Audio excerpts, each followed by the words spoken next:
So let's go back to evolution now. And let's look again at certain emotions. And now we'll ask, why do we have them? And we talked about emotions like fear, which the function of which seems pretty clear. But now let's look at the emotions that incline us to be kind to others, like compassion and gratitude and so on. These have long been seen as a puzzle for evolution.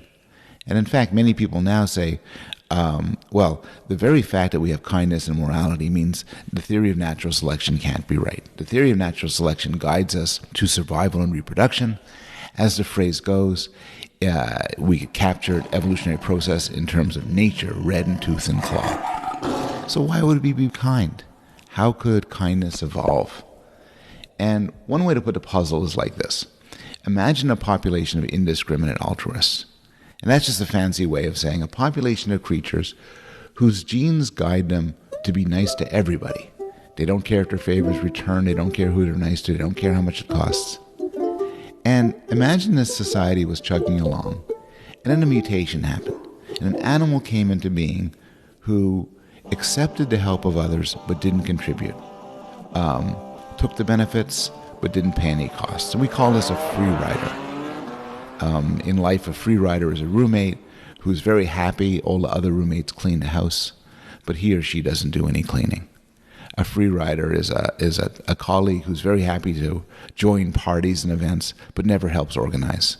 Somebody who comes to a place and there's a lot of beer there, but never brings the beer. That's a free rider.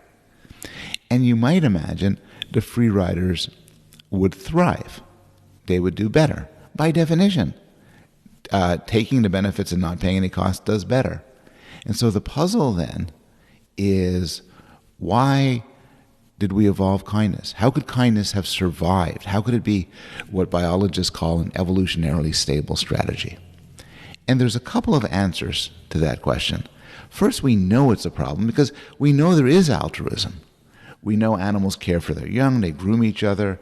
Vampire bats, for instance, will when they hit it big and bite into a horse or some animal like that, will suck up the blood, consume some of it themselves, but then come back and regurgitate it into the mouths of their little vampire bat pups, which are adorable. So we know there's a solution to this, and now we'll talk about it. And actually, there's more than one solution. Here's part one.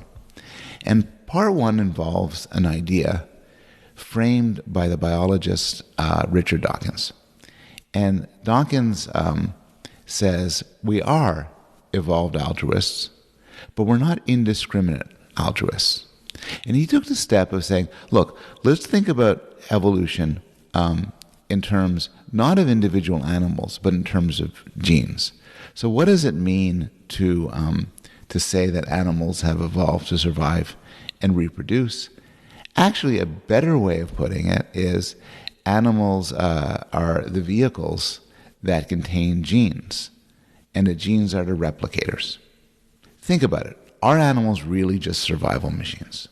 Well, not when you really think of evolutionary theory seriously. Suppose there's two genes. Gene A makes an animal care for itself and its offspring. Gene B makes an animal care just for itself. So gene A is going to win out in the long run. When gene A leads an animal for when it has offspring to take care of the offspring, and gene B makes an animal eat its offspring. You don't have to be a mathematical biologist to see that gene B isn't going to make it. It's reproduction that matters. But more to the point, having kids is just one way to be related to another creature, to share another creature. I also share genes with my brothers, with my uncle, my aunt, with my cousins, and so on. And so, more generally, the genes that survive, Dawkins argues, are those that make the most copies of themselves. And to use a phrase I used before, animals are vehicles through which genes reproduce. As he puts it, an animal is merely the gene's way of making another gene. And this leads us to kin selection, which is a gene will spread through a population if either it increases the chance that the bearer of the gene will survive, and this is for the genes that lead to emotions like fear, they just help you survive, or if it increases the chances that other animals that also possess the gene will survive.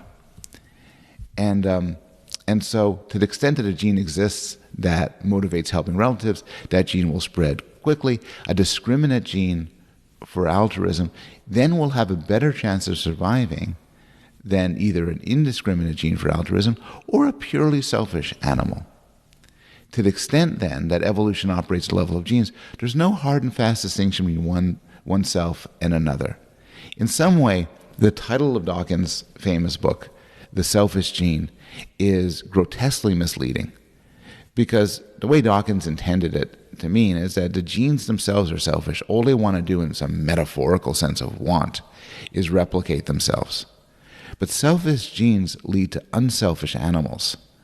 And it follows from Dawkins' theory that pure selfishness, pure doing it for oneself, is biologically untenable. The nature of how animals work suggests that all animals intrinsically have to value the lives of others, if only can.